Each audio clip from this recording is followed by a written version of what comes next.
What's up, guys? Welcome into Rover Sports. Getting up here on this Sunday morning. Really appreciate everybody, tuning into the show. This is always one of my favorites, guys, and it's pretty crazy. This is going to be the first Sunday in a while that we don't have any football. I mean, I think in 2 weeks we get LSU and Miami, so we are almost there, and it's kind of a weird feeling not really having any games to watch, but I guess I'm used to that feeling, and this is one of my favorite players. Everybody who knows this channel knows this, and I put a ton of stock. I put a ton of stock in the players' personalities. I put a ton of stock into them off of the field, and I apologize. My voice will probably clear up, hopefully, as this video goes along. So, without any further ado, let's watch Davis Webb play. And I watched this game in full time. I was able to watch the entire performance. The Giants defense looks very good. And for Davis Webb, obviously we had the week happen prior where everything was high and the whole world, everybody wanted to slaughter Davis Webb. Everybody said that the Giants, missed out on a quarterback this year's draft. Davis Webb sucks. Davis Webb, the jury was completely out. We live in this society where just everybody, every news outlet, I guess they just make it so polarizing in one way or the other. And speaking of polarizing, Rhett Ellison and Jarrell Adams. Jarrell Adams frustrates me watching him on the field. Out of South Carolina, the 6th pick in the draft, he just got avalanched there. There's nothing more frustrating than roughing the punter or on 3rd and 1, you run the football and get stuffed. I'm trying to think of stuff that's really, really frustrating. But like running into the kicker, jumping off sides, all that stuff is so frustrating. But 3rd and 1, I like that the Giants at least tried to run the ball. I knew Ben McAdoo was going to get fired, or I knew I hated watching the Giants week 3 when Sterling Shepard, the Giants tried to throw fade routes on 1st and goal from the 1-yard line. That made me want to pull my hair out. That made me want to do things that are not very healthy to my body when you're throwing from the 1-yard line. So you're going to need to learn. Now, this play right here, okay, and please stay tuned for the end of the video. I will give you a synopsis of Webb at the end too. This right here is maybe the most important break of Davis Webb's career because Eric Flowers, you see him get blocked, and we'll go back and review that.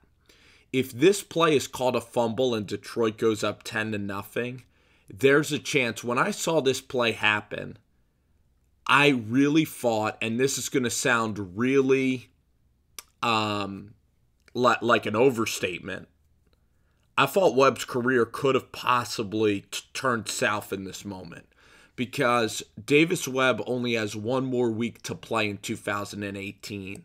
So that's why preseason is interesting, because each play can turn around the career of a young man. If Chad Kelly throws a pick 6, if this plays a touchdown, we think differently about Webb. Now, is Webb really looking slow? Heck yes. Let's compare Eric to Nate. So Nate Solder, he has really good posture. But Eric seems to be like bowing, like Eric is, like Eric is going to like a yoga class or something like that. See, watch Eric. His feet are kicked out. His body's too low. He's not stable. Where Nate is pushing forward. Eric is all on his back foot. I mean, Eric has no power in that base. I mean, Eric, it takes him a lot to get back, and he's so big he has to still lose weight. But you see there how Eric is lunging at the dude? How Eric Flowers is lunging at the guy? So, again, the Eric Flowers hate is tiring, but it is validated when stuff like that is happening. Now everybody wants to trash Stewart. Everybody loves Wayne Gallman. So, and Wayne Gallman did okay in this game. I think that everybody thought that Gallman was incredible. I think what we got a holding penalty here. So overall, this is probably the most important play of Davis Webb's career coming up, and this is the one play that pretty much maybe, I'm not going to say saved his career, but Giants fans and the big Webb fans, and I'm a Webb fan, but I also try to be objective about the guy. This is going to be the one play, not this one. This is the one play where you can get a little bit excited because this is a really good touch throw by Davis Webb to the left corner. To the left, it's a little, it's a post corner, like maybe a smash concept. And Webb, he steps up really nicely away from pressure. And this is a timing-based throw that he practiced with Sterling Shepard over the summer at high schools in New Jersey. So it's a timing-based throw, and this is where the preparation of Webb makes sense. Now, when you watch this throw, I don't know if it's the camera angle, but everybody wants to talk about how Webb does have a great arm. I think his arm strength's okay because that ball seems to hang for a really long time. Like, everyone wants to talk about how that's like a really incredible throw.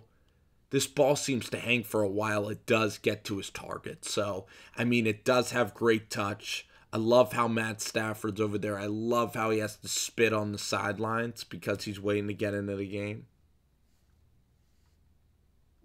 He's like, you got to be kidding me.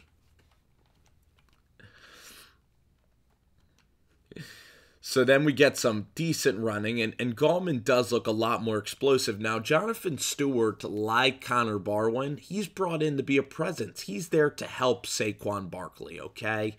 So everybody who expects Stewart to play a lot, listen, the culture change is very important in year one, and I'm going to go back to this pass. So this is a pass that Davis would miss frequently throughout the first couple games, and this looks to be a Pat Shurmur special, a little play action, and this is versus Slay, and Cody Latimer actually looks pretty good. He was a guy from Indiana. He had a lot of guys that were, in Denver. And this kid is making a lot of athletic plays. Now, let's see why this ball came out so wobbly and why this was such a squiggle-jiggle throw. I mean, the base is good of Webb. He actually looks decently athletic. He plants his foot. Ball just didn't come out well, but at least it was accurate, and Cody grabbed it. Very important there because we don't get any deflections because the safety's coming over. So not the greatest of throws, but Cody out there helping him make a play. Now let's watch Webb when he has a little bit of pressure. Takes him a while to get set. This dude is still playing way too slow. Eric does a decent job there. Eric's blocking his guy right there. So let's give Eric confidence if possible. Giants fans, all he's dealt with is negativity.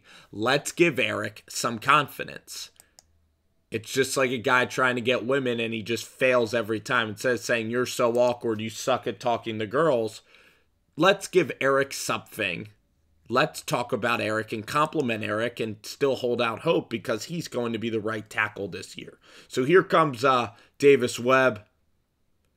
This play, again, let's look at the coverage. This is cover 1 or cover 0 because look how many people are coming into this play. So cover 1, cover 0, everybody's on the line of scrimmage. He could have thrown a go ball, but you need your guys to win here, and you do need to get rid of the ball rapidly. This is a boomer bust play. A lot of times defenses will be in quarters coverage, and they'll give you a little, throw in the middle of the field. This is the complete opposite. It's actually a very inviting defense for a quarterback to face sometimes. So we're going to get Evan coming across here, and Davis Webb had Cody help him on this drive, and luckily he had Evan help him. This is just a tremendous play from Evan Ingram, the tight end out of Ole Miss. So Evan's going to come across. Evan then has to get to the line, And this is incredible awareness how it's a guy Wilson, how he rolls on Wilson's back, does not touch the Ford Field turf, and he's able to get through for a first down. So the drive continues. And this drive overall was a really, really long drive. A lot of times I like the Mahomes drive, but this throw right here, Davis looks more athletic on this throw. But I don't know if it's just me watching, but this guy, I'm scared about this guy throwing interceptions, or I'm scared about the ball hanging. I was scared at this result. This is scary. Into double coverage, the ball it's scary. There were some throws on the drive. When it was a touchdown, I was so relieved because that's some scary, scary stuff.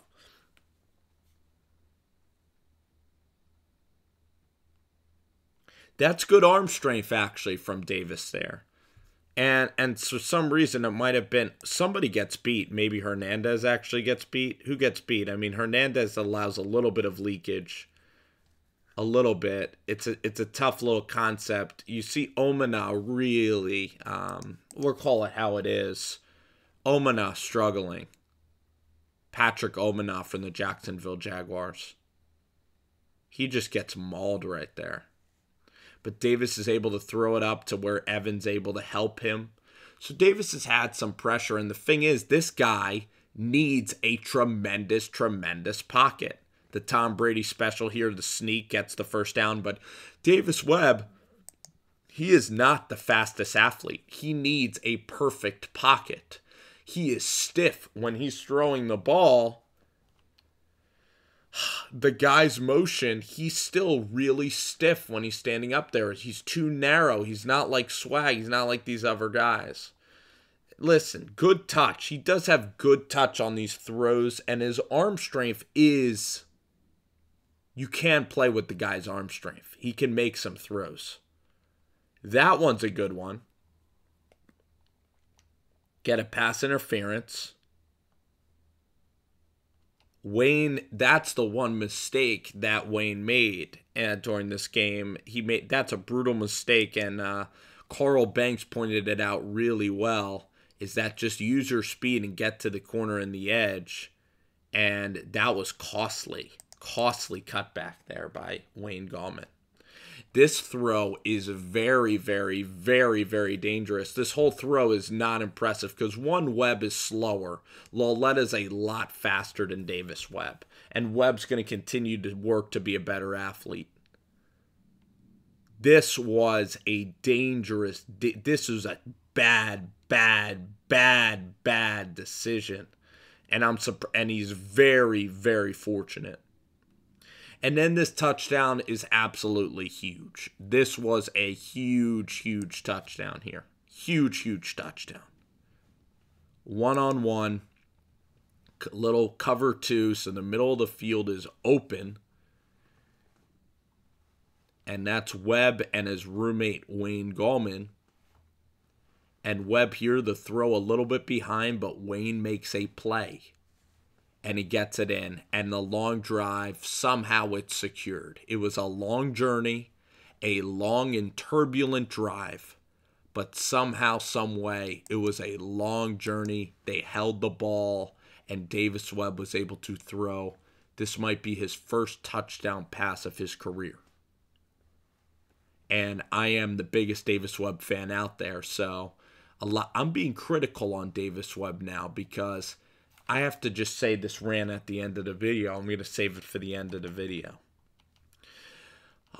Right here, the Giants D plays great, so I wanted to see Davis air it out because now you have momentum on your side. So I want to see Shermer dial up something real deep for Davis Webb. I want him to start airing it out right here at this point of the field. This is a predictable run call, I believe, or that's just disgusting. I don't like the calls right here at the middle of the field. Okay, I want to see, and then you're in 3rd and 10, and let's see if they go cover 0. They're going cover 1, so Patricia's dialing up a ton of pressure. Watch Davis here. Slow drop back. Quirky release. This ball's like coming out of a frying pan. And the ball does hit I believe, is that Shepard again? No, it's Raymond, who actually Raymond played good in camp. When I saw him, he played really good in camp. Makes a play on Lawson there. Ball does somehow get there with a ton of rip and velocity. And then he chooses to go after Darius Slay. Darius Slay looks like one of the best corners in the NFL. He is just really athletic. Maybe he is very unappreciated because he plays in Detroit. But Raymond here, the ball needed to be out maybe a hair bit earlier.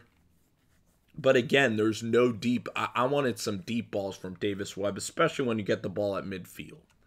So the Giants defense, again, is able to play really, really well. And he's able to hit Russell Shepard here on a deep ball. Now, this deep ball, I don't know, it does seem to hang, but this is a nice touch throw by Davis Webb. And this is a throw where the guy doesn't really have separation. But this was a beautiful throw. This I think, along with the Shepard, is the one play that you can come back from. And Webb looks decently athletic here in the pocket. Drips it in. Really pretty throw. Ton of momentum. Get 2 handoffs then. The line, I'll tell you what, the offensive line in this game worried me. It made me want to not draft Saquon Barkley in fantasy because I am worried about the offensive line. And then, just not, then 3rd and long. Really tough situation. I would have gone maybe here, but the route concept, they try to hit Red Ellison. Give credit to Aldrick Rosas, the kicker. He made, I'm not even sure if that's his name. I always forget his first name. But he's made a ton of kicks in the training camp. And then, oh my gosh, this really, really got to me. This Herzlich play, because the thing about the Herzlich play with the helmet is that it's concerning for football because defenses are already at a disadvantage with pass interference and everything. But I wanted a 2-minute drill, and we got a terrible pass interference call, and Herzlich had a terrible other call. So I'm going to pause the video right now. I'm going to go ahead and give you a minute of what I thought of Webb. The media in the first week was way too harsh on was harsh on Webb, and Webb played terrible on a national TV game. I'm going to say the media the first week was a tad bit harsh, but not even it was appropriate. He did play poorly. Now the people on social media, they are always going to be polarizing one way or another if you ever go on social media. But they thought that his career was over. Everybody the first week is like, why are you sticking with Davis Webb? Interestingly enough, the second week, the media is actually, I'm stunned by how everybody is praising Webb, and I think that they're overrating the performance a little bit. I thought Webb did okay to decent. I would give Webb a C+ to a B-. Maybe, I think a C+ is fair, because Webb is still looking slow in the pocket. He's still looking decently unathletic, but the throws to Shepard were good. The 2 Shepards, Russell and Sterling. He forced it into double coverage a lot on his drive. He needs to widen the base. He needs to put on a little bit of weight. And he needs to have more pop with his footwork and his feet. And he needs to continue to get more athletic. He needs to continue to work on switching the field. And the thing about Webb is that he is a little bit stiff when he's throwing the football. He is still a little bit stiff. Now, this is a guy that's going to use his intelligence. He's going to have to be a Tom Brady where he finds ways to move in the pocket. And the only way Webb is going to find a lot of time to move in the pocket is he's going to need game time reps. And next week is his last week of 2018. And we're all going to knock on wood because we all want an Eli year. We all want Eli to play 19 football games. or 20 football games, but preferably we want 19 games next year out of Eli Manning at quarterback. So for Davis Webb, next week is his last week until we get to 2019. Next week is Davis Webb's last week of playing football until 2019, and that's going to be our lasting memory because everything the guy does, it's New York, it's going to get covered. Either you're a great one, there is no gray area. And with me, I am a Webb homer, but I'm giving you the gray area I'm trying to give you a gray area commentary. I think people are a little bit too high on the kid's performance. Lauletta, and it does pain me because I want Webb to be the guy. Lauletta is just looking like higher upside, more athletic. He played really, really well. And I am going to root for Lauletta if he's a Giant. I'm also going to root for Webb if he goes somewhere else because I know he's not going to Philly or Dallas. So I think we'll be okay with that one. But overall, next week, I'm excited to see Webb. I want some more downfield shots, and I want Webb to give us a B+ or an A- performance versus the Jets. I want him to get the entire second half, and then Kyle can maybe get the 4th preseason game. Maybe he'll get a quarter and a half of preseason. Kyle Lauletta can get the first half of week 4. So thank you guys for watching the video. I appreciate it. And Davis Webb operating, getting back to even par, and a huge step up for the perception of Webb, and a very nice bounce back game. It was a good bounce back performance by Webb.